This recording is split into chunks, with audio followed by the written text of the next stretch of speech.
Welcome to ARVN, Amateur Radio Video News. The program you're about to see is free to watch, courtesy of YouTube. Thanks, YouTube. But it wasn't free to make.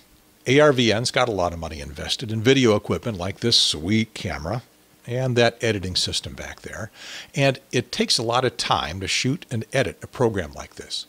So I'm asking you to make a voluntary payment, contribution, whatever you want to call it. Just stop by our website, arvn.tv, and you'll see a link to make that payment, whatever you think the program is worth to you. I guess you could say that this program is brought to you by you. So thanks for watching and enjoy the show. Welcome to another edition of Amateur Radio Video News. I'm Gary Pierce, KN4AQ. With me as usual is my friend Jeff. AC4ZO. And we are at Dayton 2009.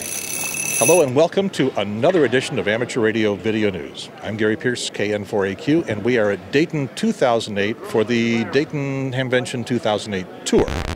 What was that? I guess you never edited the 2008 footage we shot. We'll tell you what, why don't we go back to 2008, take a look at some of the things we did back then, and we'll mix in some of the stuff from 2009, and we'll have quite a show. That sounds like fun. Let's do it. This year at Dayton, for the very first time, we have an ARVN booth inside the exhibit hall.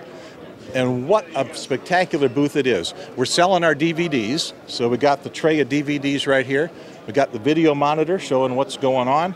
People are buying them up like crazy. So if you haven't ever been to Dayton, next time when you come, we'll probably have this booth here, so you look for us. And now, Jeff, let's get on out to Dayton and look at 2008. Sorry about that. And 2009. Let's go. Now, last year, Jeff was the Dayton Virgin, and that was sort of the theme for the program. So we need a program theme for this year, and I'm thinking maybe something like Geeks, Gadgets, and Gear. How does that sound? Sounds like what we did last year. How will this be different? It won't.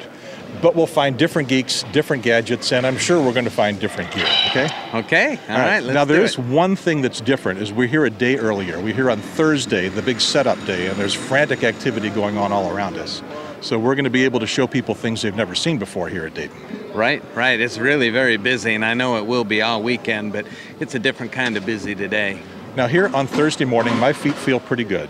Mine do too for the moment. But by Sunday morning, our feet are going to be really tired. We're going to need to find a soft place to stand. All right, well, let's go wear ourselves out and go take a look at Dayton Hamvention 2008. Let's go. Let's go.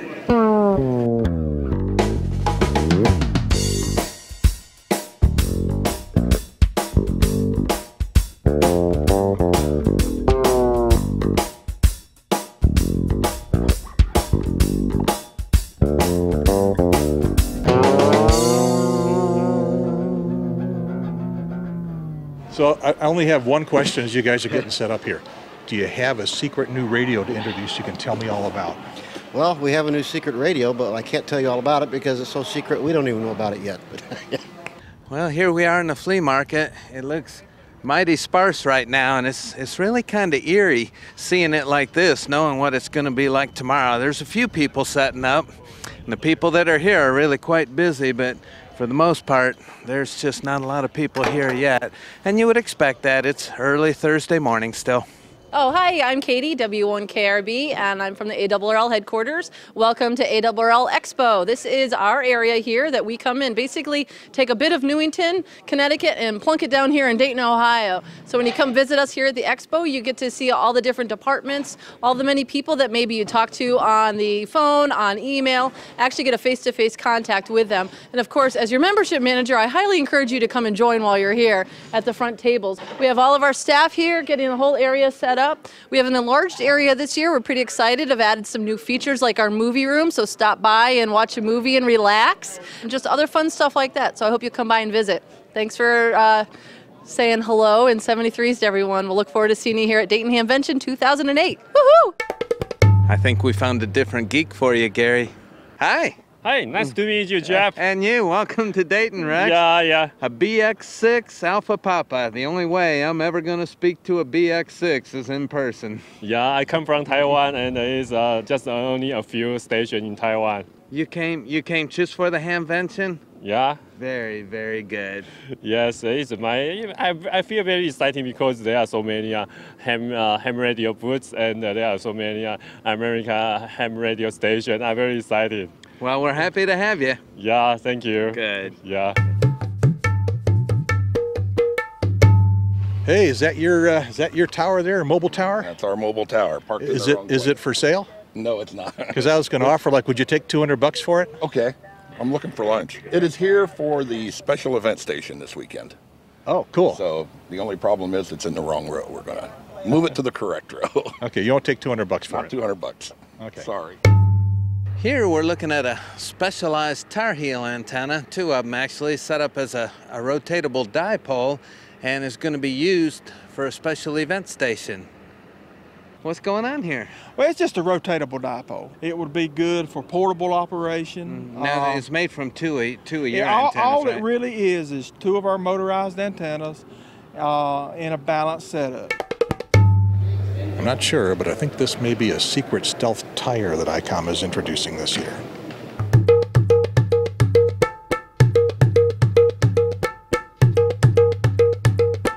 This is a huge antenna. What is it? This is our DB36. It's our new antenna that we came out with. It has 3 elements on every band from 6 to 40, and then it has one 20-meter element. Is there an 80-meter kit? It is going to have an 80-meter option. It basically uses the trusses on the boom, and it's also tunable. What's this antenna weigh? It weighs in about 160 pounds right now, and it has our monster antenna, which is pretty much the same in performance. It's about half the size. And it's tuned by motor units sliding elements in and out? Right, yeah. What we see here? Stepper motor that is inside this housing, and there's a reel of copper beryllium that the stepper motor basically turns the copper and pushes it out these tubes so that the customer can tune it to whatever frequency and whatever band they're trying to operate on. We're teaming up with ICOM, US Towers, and Stepper Antennas, and they have a shack inside, so they're just able to, transmit and operate if, they choose to do so. Here in the X-Warren station, this is where they do the talking for the Hamvention. This is K4ICAM. I have a question about Hamvention if somebody's monitoring there. K4IKM, this is WAPI Hamvention talking. Go ahead, sir. Great. Let's see, the question I have is, all the material I got, I can't find in there what time the convention opens tomorrow for the exhibitors. What's the earliest time that we can go in there for the flea market spots? Flea market vendors can set up tomorrow morning at 6 a.m. All right, great. Thanks a million. K4ICAM clear. My pleasure. WAPI Hamvention talking. If you'll just monitor for a while you're driving, some of your your answers that you need will come up just in somebody else asking it, because there's a lot of people coming from different directions, but there's only like 3 or 4 different ways in. And if you'll listen, you'll find that answer. You might not even have to ask it. Let's try a trial. What is this, huh? What is this little guy? We know it's a transistor. How many gates does it have? You're going to need to give them a hint. Yeah, all right, it's got dual gate, and the arrow is pointing in, so it is a dual gate. N channel? That's right, MOSFET. You did it. Congratulations. Thank you. Do I get my license? No, you get a prize, but unfortunately, we haven't got the prizes out yet because we're still setting up. So hi to everyone, and 73 from the Dayton 08 Hamvention. This is unusual looking. It's a HF portable backpack radio. So we can do high frequency through VHF, portable communications. Are you on right now? I am on right now. Which band? I'm on 6 meters right now, 51 megahertz, as you can see. 51 triple out. You know, it's an informal group that over the years at Dayton we would get together and take turns being the net control stations, and as we did it each year, the community would grow. And the fun of this, of course, is not only is Dayton a wonderful place to find things, but it's a wonderful social activity too. And so every year more people bring their old stuff out, and we have a good time with it. What I've got is a PRC 138 radio, which is a relatively late model Army surplus unit. It runs AM, FM, and single sideband, 160 meters through 6 meters, so HF through VHF. This one was a collection of parts that I can't say it was homebrew, but we found various pieces at various places and were able to actually build one up. Jeff, what we have here is a symbol of amateur radio. Jeff makes me do all the bad puns. Well, Jeff, as we approach the end of the day here on Thursday, things seem to be filling in pretty well. It's a lot busier than it was this morning.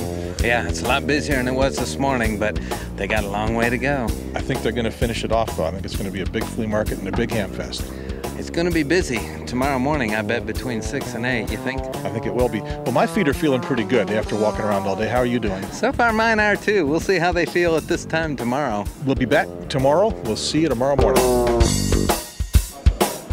And here's the crowd waiting to come in on Friday morning. It's a couple of minutes until 9, and at 9 o'clock, they are going to come pouring through these gates.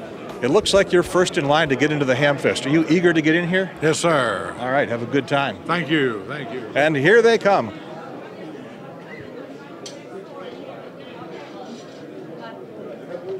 Why haven't we come in yet? Oh, the fire marshal had to pass a certain code. I'm here at the front gate in the main entrance, and they're still not letting anybody in. Did you get the okay that you can let them in? Because I see they're coming in the back door, but we're out here at the front gate, and they've still got them held up. Okay, let's go. Thanks, guys.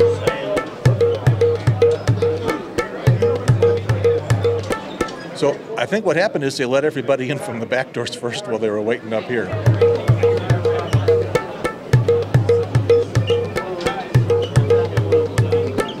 Gary said I could do Jeff's telegraphy moment here at Dayton, so I want to show you a couple of the unusual telegraph keys we found here at the Hamvention.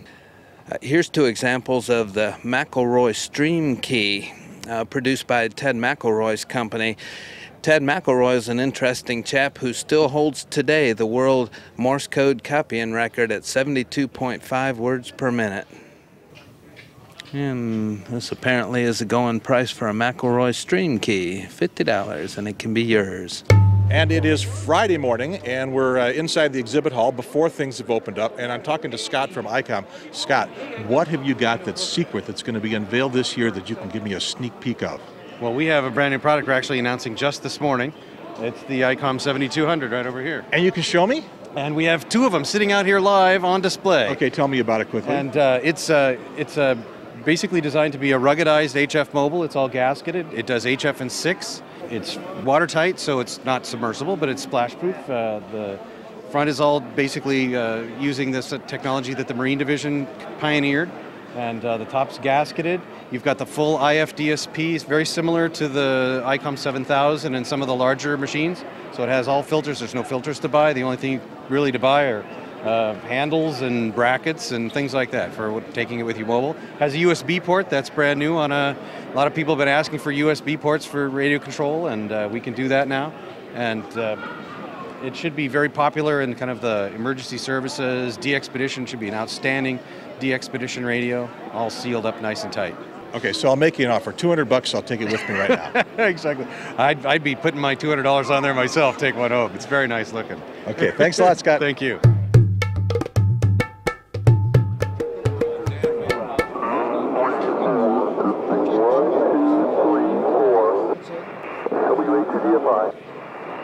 Hi, Scott. Hi, how you doing? I've seen radios with prettier cases. Hey, well, you know. What do you have here? We have a software-defined radio. This is the first Mercury board out of production. Actually, it's in testing. And along with an Aussie board, which is a USB interface to the computer, we're running Power SDR on the computer. Power SDR is your software package? No, that's an open source software package, and you use it to run Flex Radio, Flex Systems radios, or Soft Rocks, or any number of software-defined radios. So to use this, a feller needs a PC with a USB port, or is it two USB ports? One is just power for the speaker. Okay, and then this. And then that, and then the Aussie board, and this is called a Mercury board, which is the receiver. And Phil over here is working on the Penelope board, which is the companion transmitter. This radio has no tuned circuits in it. Oh, it has a few. It has the Penelope has, you see a few toroids on there. But other than that, no, really doesn't. Has a transformer here on the input, that's about it. And a very high density chip in the middle. Big FPGA with lots of logic blocks in it. What made you decide to do a software-defined radio? We decided we wanted to work at the bleeding edge. Well, this is the first demonstration of a completely digital transmitter and receiver. This receiver board's been alive for 1 week, and we've just started shipping the transmitter boards this week as well. This is one of those products of the future. This is a video bug monitor. It sweeps from 900 megahertz to 2.8 gigs, which looks for video bugs that may have been planted in places like boardrooms and so on and so forth. As more and more of the lower cost video transmitters go out there, this may become an essential product for people who are trying to avoid industrial espionage. Hi Barry, this is an interesting looking piece of hardware. Yes, this is a half-scale model of Eagle. Eagle is AMSAT's next generation of satellites. We're looking to build a satellite to be placed in what we call high Earth orbit, put you out at 45,000 kilometers, give you up to 16 hours of viewing time, if you will, for satellite passes, just like we had with AO10 and AO13 and P3D, which became AO40, which are no longer operating. Mm-hmm. And so this is the next generation, if you will, of high Earth orbit satellites. Will that be an elliptical orbit? That'll be an elliptical orbit, basically roughly 45,000 kilometers at apogee, about 5,000 kilometers at perigee. And then to the right over here, we launched SuitSat a couple of years ago. It's basically a surplus spacesuit, put some amateur radio equipment on board, release it from the International Space Station, and it's there until the thing re-enters into the Earth's atmosphere. Well, SuitSat 1 was a successful project, but it was a one-way transmission. You listen for SuitSat. SuitSat 2 is taking it one step further, where you have both uplink and downlink. A transponder on it. A transponder on it. So we're going to have uplink capability and downlink with solar panels and the like, and we're using, again, the SDX, the software-defined transponder concept, using the software-defined radio for both receive and transmit. So, and this is like a prototype that we're looking at in terms of what we want to see developing down the road with our future generation of satellites. Hey, this looks like the SuitSat helmet.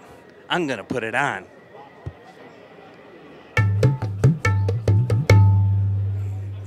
It's stuck.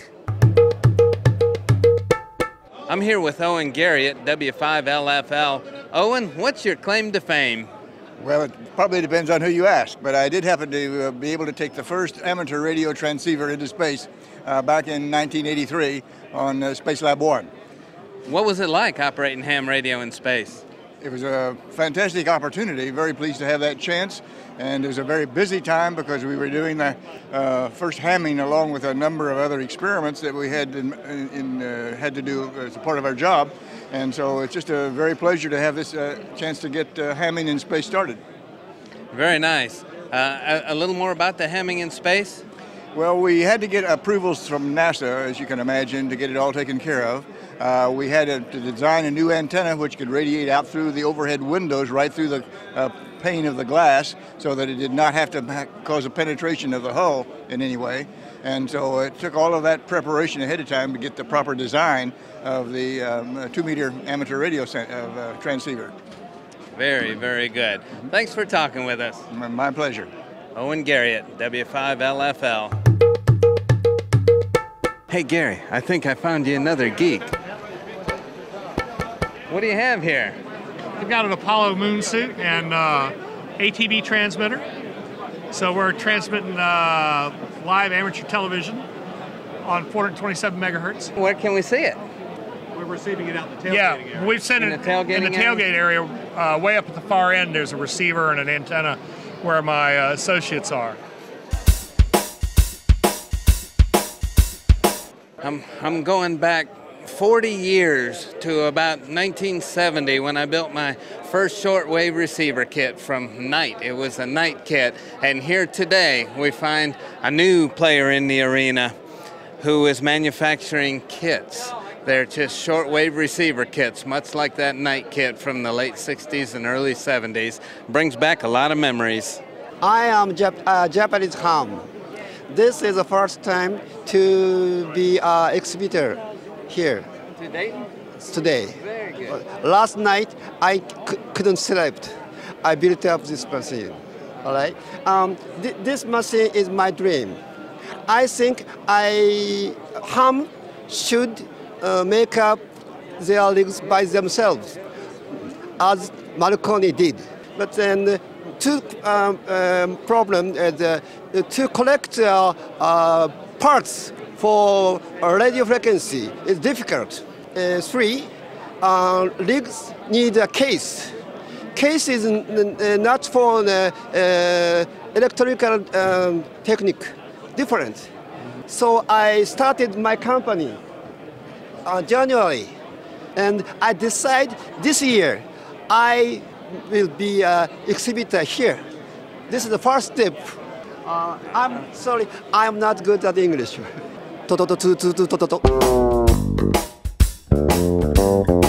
What are we looking at here? Okay, here's what we've got. We've got a AvMap G5, and this week we released new software that allows icons, almost 200 icons, APRS icons, to appear on the screen. And this is done by using the Kenwood 710 in the Kenwood sentence mode. Kenwood has a format that they use in their radio. We're able to tap into it, trigger almost 200 icons. Could a person use this unit just as an ordinary GPS? Absolutely. We've taken an off-the-shelf navigator. We'll find your Starbucks. We'll find your hair arena. We'll find this.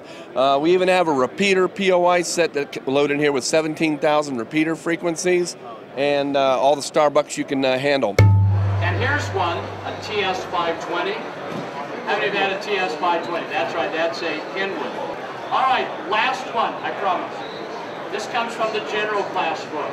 How much power can you broadcast as a general or extra on 60 meters? 50 watts, and that gets a, not quite enough answer. 50 watts, effective radiated power. That is correct, 50 watts ERP. If you were on 30 meters, how much power? This is the highly sought-after Mechograph, a very unusual key, and most found today are in nowhere near this condition. Keys like this will sell for around $1,000, and in this condition, probably right close to that. And Neil here, K6 SMF, says perhaps a little more. Yeah, unfortunately, the guy painted the base on this, and that would make it less expensive because as we know on Antique Roadshow, when people paint the base, they screw up the value of it. So, but I do have originals that I showed you before, and they're in much better shape. One has a tiger stripe and the other is, and these are all from 1906. These came in just at the time when the Vibraplex company came in, when Martin sold the company to Vibraplex, and they were competing against one another because of the semi-automatic action on the key. But this wasn't as popular as the Vibraplex. You know, CW is, just because it isn't something that people are required to do anymore, it's a novelty that most people now that getting into the hobby are finding that it's kind of neat to learn a different language, and if you're not forced to do it, it makes it so much more enjoyable. And I'm hearing more and more guys operating at very slow speed, and then they're getting confident and they're able to operate faster and faster. And the bands are not diminishing in CW action, they're in fact increasing, which is really, really quite nice. I'm Steve Ford, WB8IMY. When I'm not editing QST, I'm watching amateur radio video news. Oh, it's the media! Oh, no! My wife doesn't know I'm here. I was hoping this wouldn't get out. My wife hopes I don't come back. Yes. Hola amigos, ¿de qué ciudad eres? Tacos and bonus nachos. Sí, bueno. Phoenix. Phoenix. Okay. What city are you from? Yeah, very good, very good. All right, why the Mexican motif today? This is all we had to wear. Oh my God! Well, I'm glad you wore it then. we thought people weren't taking the hobby seriously enough, so we wanted to do something. Oh, we got to do that. We got to do the thing. It's still kind of. Oh yeah, we got to do a thing. All right. From the movie. Okay, ready? 1, 2, 3, go. Just for you. That's right. On you side here first on Amateur Radio Video News, only in Dayton. I'm Dave Sumner, K1ZZ. And if I catch Steve Ford watching amateur radio video news on ARRL time, he's in trouble.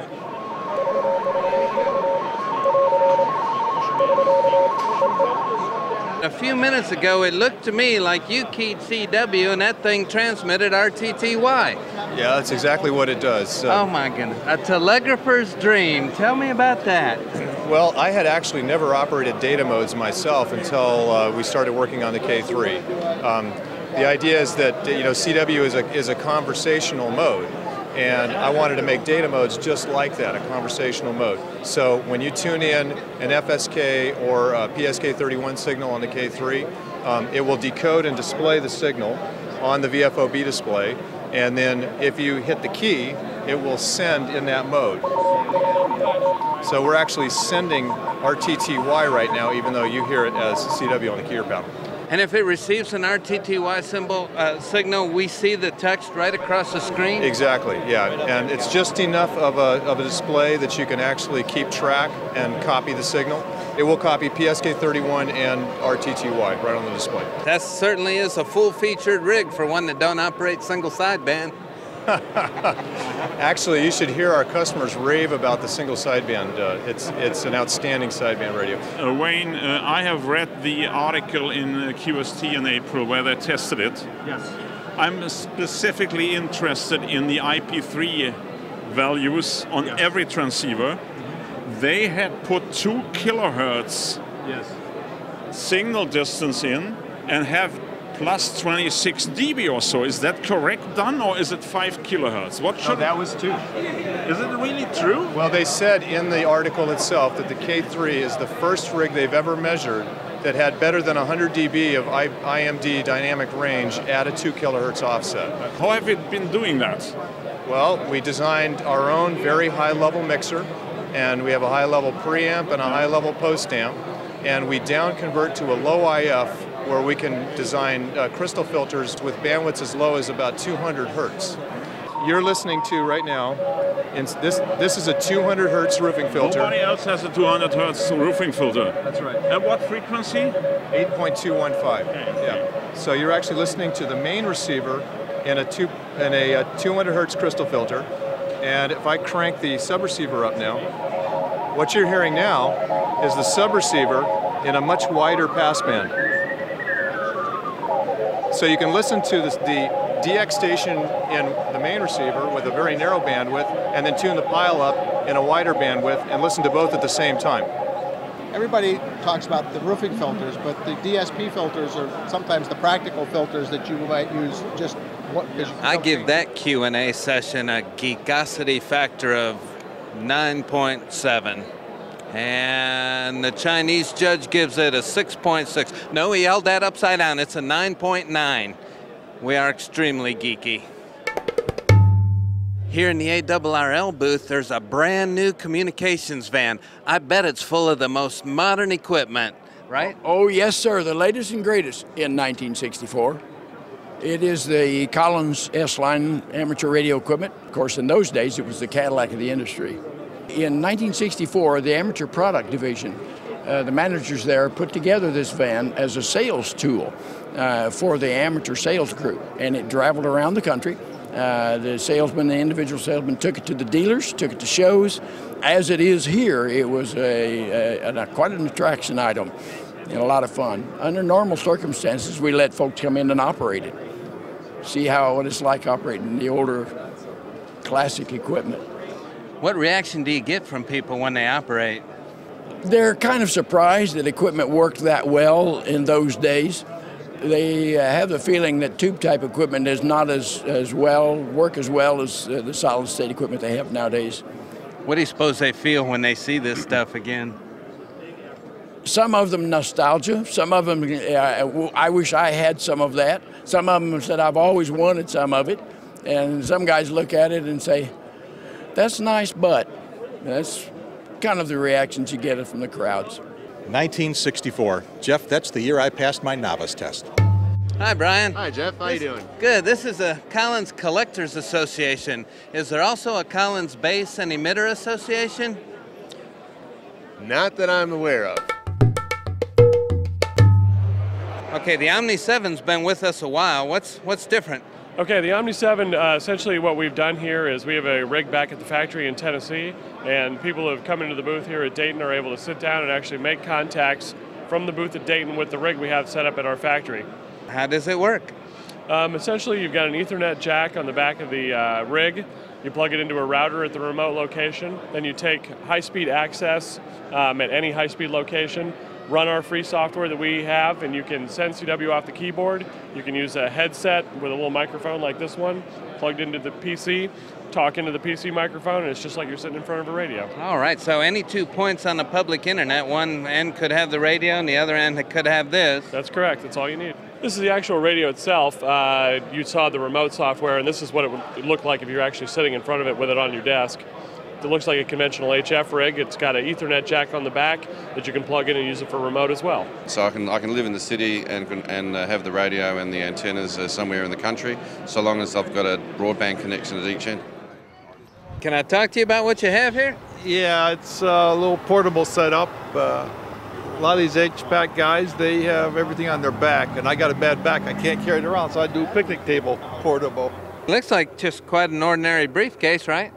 Oh yeah, $20 at Home Depot. I reworked it so it opens proper for the thing, and 9 amp hour battery, and this controls the voltage. It boosts it up to 14 volts for me. And a tuner in case I can't get a good match on my antenna. On this antenna here? I can match really good, but if you got a wire, you never know what you're going to have. Right. So it can take the last little tuning out for you. Okay, and it looks here like your QRO. You run a full 100 watts from here? I can run 100 watts on this, yes. Very, very good. You go 50 watts, 10 watts, and you can last a long time on it. I like building crazy things, so this year I decided I'm going to go for broke and build a really crazy, weird backpack. So here I am standing here with my 2,000 watt capable backpack with its lithium polymer battery. Over. Yesterday I was out in the room over here. There was this guy that had this backpack on. This is probably the highest powered portable shortwave radio setup you will ever see. Really? Yes, due to the restrictions on the antenna, I can't run it more than about 500 watts with this antenna. But when used with a different antenna, I can run it up to in excess of 2,000 watts from its own self-contained batteries. Holy cow, not on amateur radio. Not legally on amateur radio, but in an emergency, the FCC does allow you to use whatever you have if a life and death situation arises. So it's good to have the reserve capability. 1,500 watts is the normal maximum permitted under ordinary conditions. But I did take it into one of the manufacturers yesterday, Alpha Power, and they connected it to their dummy load, which is a fake antenna, and a watt meter, and they tested it, and here's the card from them. He comes up to me and he hands me this card where they certified it at 2,089 watts RF output power. I'm thinking, how often are you given an open and shut case right in your hand? It uses a new lightweight lithium polymer battery. Before the introduction of that type battery pack, something like this would have been almost impossible because you wouldn't have been able to carry the battery. At 1,000 watts, you get 1 hour of transmit time. At the 2,000 watt level, that drops to about 15 minutes, which, you know, is long enough to get an emergency message out, but normally I do not run it at that power. Normal operating power, if I'm running it in high power mode, is 1,000 watts or less. And then he says, do you still work for the FCC? Roger, Bob, and just admonishing you not to turn that thing on while I'm anywhere near you, because I'll lose what hair I got left. Good morning, I'm Gary Pierce with your Dayton Weather Postcast. Yes, normally we do a weather forecast, but we're really much better at figuring out what the weather was than what the weather is going to be. And as it turns out, the weather for the Dayton weekend has been great. No rain, sunny most of the time. It's been a terrific weekend. So, Jeff, let's go on inside and see what we missed. What are you looking at here? It's a Yaesu radio, FTDX 9000D. You got one of these at home, or you get one today? I wish I could get one today, but no, I don't have one. W2CVZ, how long you had that call sign? 2.5 years. Holy cow, well, congratulations to you. Can I be so bold as to ask your age? 12. 12. Did you get your license here at the Dayton Hamvention? I guess not if you've had it 2.5 years. No, I've had my license 3. I got this call sign as a vanity. Oh, I see. Okay, very, very good. And you operate HF? Sometimes. Okay, what modes do you operate? Sideband and PSK 31.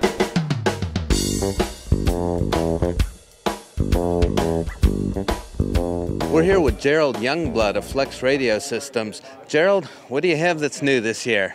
We have a new Flex 3000, which is a software-defined radio that fits in the briefcase. You can throw it with a laptop under the seat in your car. And we also are showing new Pretty Betty software, we call it. You've heard of Ugly Betty. This is Pretty Betty, showing new look and feel for the console of the Flex 5000, 3000, and the new 1500. What's needed besides this Pretty Betty software? Okay, if you'll look over here, you'll see the Flex 5000. You have a radio that plugs into a laptop or a desktop PC, and you download the software from our website, and you can have the latest software-defined radio. Upgrades are available on the internet and at any time.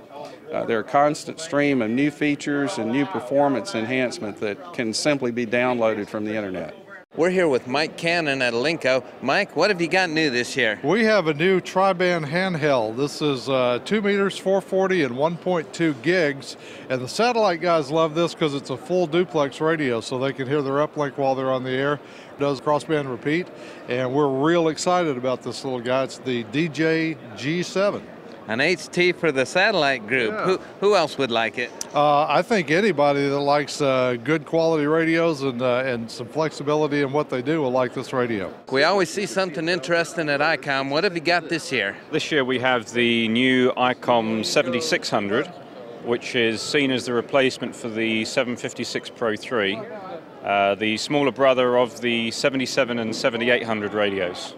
It has a more enhanced display, so the backlighting on the display is much brighter and more efficient. It also has the 3 roofing filters as seen in the 7700 and 7800 radios. Its price is much more appealing to people and still giving the performance similar to its 2 bigger brothers, so I think it's a good one. We're going to give ICOM the award for the most creative booth here. It's like a tropical de-expedition. Not everybody at Dayton is ICOM or Kenwood. There's a lot of people that build their own small products, and here's kind of an interesting one here. Hi. Hi. What am I looking at? You're looking at a switchable beam. It's 5 bands, and it's a size, full size is a standard 20-meter beam, and you change the bands by switching in and out relays to go from 10 to 12 to 15 to 17 to 20. No traps, no motors. No moving parts? No moving parts except the relays. Does it come in clear tubes like that? It comes in, it's a fiberglass tube, and the modules go inside. These are the relay modules. And at night you can see them from the ground to make sure that the antenna is working properly. And then at the end, there's about 36 inches of aluminum half-inch tubing that they're tied to. We're just introducing the beam because we've had the switchable dipole and a rotatable dipole for a couple of years. But we're introducing the beam here, and there's a lot of interest in it for the fact that there's no moving parts. What we've done is a rework of a number of our VHF and UHF products. With a lot of input from our users, we found out that they really would like these radios to have much louder output. Simply because a lot of these radios are used in vehicles or a handheld used in a very noisy environment. So we've dramatically increased the audio output of these radios and made some other subtle changes on them and took advantage of the information that we got from our owners on it. Oh, somebody dropped this radio in the fish tank. Let me get it out. Wait a minute. These are our submersible radios. Yaesu is quite well known for having some really heavy-duty radios, and they are submersible into like up to 3 feet of water for 30 minutes. And we're just trying to show that to our customers. Not only do we have a handheld like that, but we also have a radio that's been designed for use with motorcycles or ATVs. And the entire assembly, including the control head, is also submersible. So we threw one of those in the tank as well. You sure that's not that new kind of fish, the Yezu tetra? It might be. I hope it's not toxic.